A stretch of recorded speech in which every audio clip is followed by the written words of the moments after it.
All right, before we get to Eric Bolling, I need to get to Eric Bolling news, meaning our news for tomorrow night, election night. As I have already told you, you don't have to go anywhere. We're going to have you covered wall to wall with everything, the results as they come in, guests, and one of our prime time hosts for tomorrow night is going to be the man who joins us right now, Eric Bolling, host of Bolling, which you can watch on YouTube. Go subscribe to it. Okay, Eric. I am excited, and that is making me nervous because I'm so excited about tomorrow night. And every single time I get excited about an election like this, and it ends up in horrific disaster. Talk me off a ledge. How are we doing? So, Jesse, good to be with you, my friend. Thank you for having me on. 2016, if you remember, I was at Fox. And if you remember back very, very accurately, I was probably the first, I think was the first person on major television to support Trump. I was come from the business world. I saw he was going to do something different.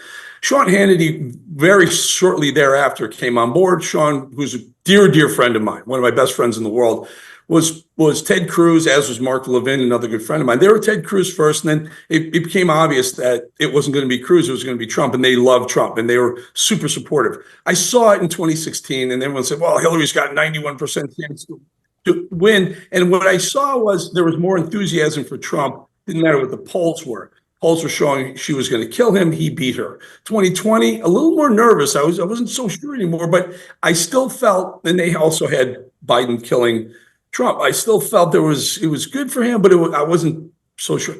Right now, I am so sure. I'm as confident about 2024 as I was in 2016 because the momentum shifted at the right time for him. He came out of the box strong with Biden. Then all of a sudden, she got the ball. She got the momentum. She got the money.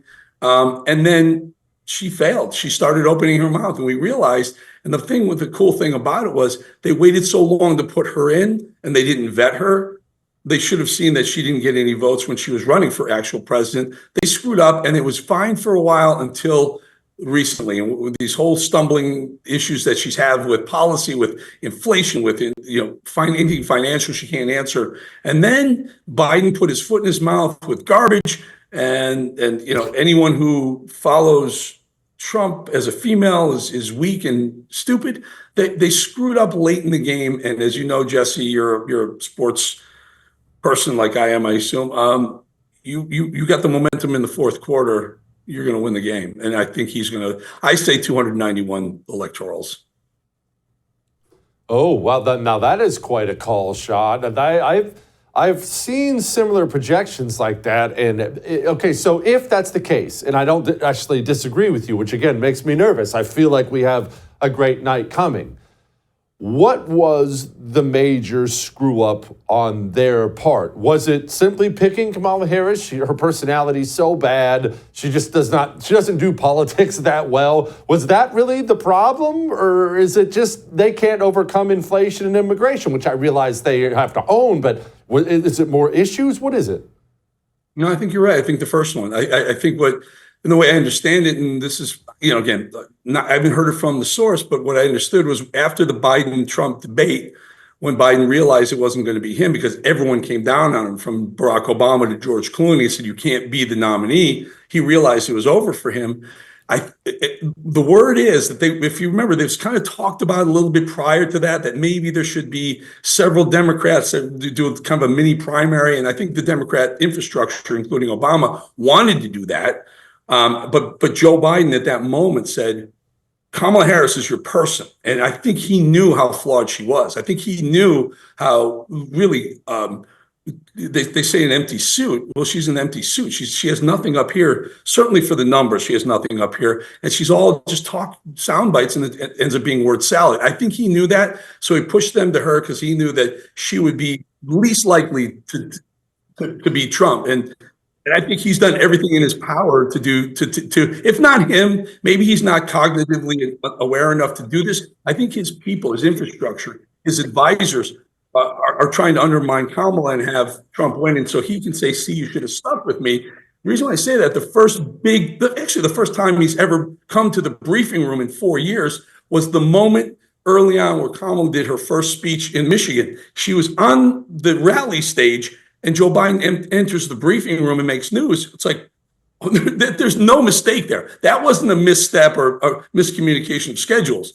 That was purposeful, whether it's Biden himself or his staff who are sticking it to Kamala. They want to stick it to her. And I think that garbage comment, that was planned. You know, I really can't disagree with you on that because there's so much evidence that points to Kamala Harris being Joe Biden's poison pill in this election. And if that's the case, that's just so fantastic. I wanted to ask you real quick, Eric, about this money decides the election. You have a video up on YouTube. I want people to go watch it. Money decides the election. What are you talking about? Right. So we hear all these polls. First of all, I've never believed polls. Polls are absolute garbage. Pollsters take polls. And what I love to do, I do this when you have more time, but you dig into the poll and dig into the methodology. There is so much information in methodology, how they ask the questions, how much did they skew the poll towards Democrats and why? And usually you can pick out ways to push a poll in a direction. So these pollsters are all coming up with every single swing state within the margin of reason, within the plus or minus margin of error. There's no way you can survey 800 people and come up with the same thing with poll after poll after poll. It's not going to happen. It's not happening that way. No one wants to step out. No one wants to be the outlier. Someone in Iowa, Ann Seltzer, decided she wanted to be an outlier, of course, in the direction of Kamala Harris, which is highly unusual, but she did it in late in the game, probably way too late to matter. Throw the polls out, watch what's happening, look at enthusiasm levels, and look at money.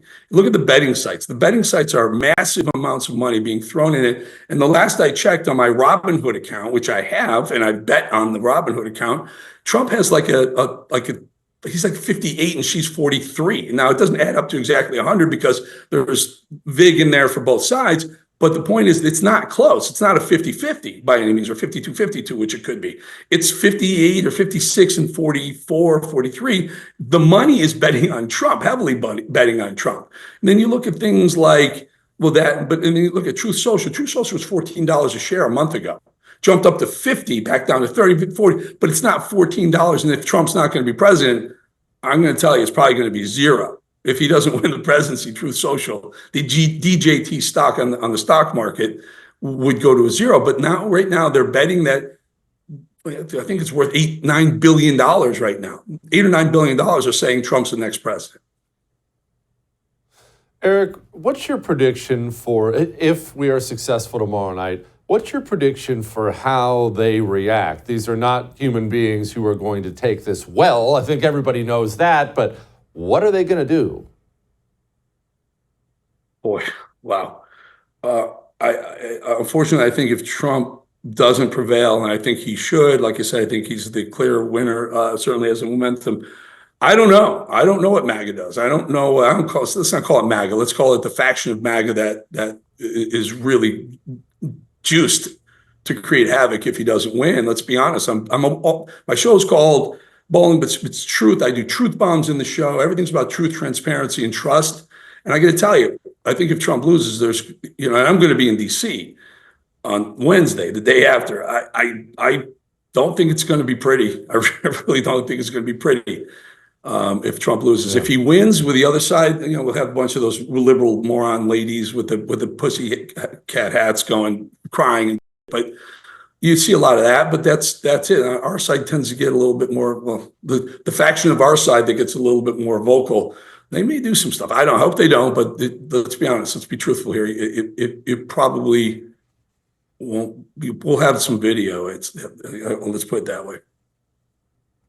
Yeah. Eric, thank you so much. I appreciate it. I would thank you for coming to my YouTube channel, but I know how brilliant it is, and I know you love it here. So subscribe and watch. We're going to start really ramping things up and putting some funny stuff, some interesting stuff out there, some collaborations. Either way, my YouTube channel is officially the place to be. So stick around.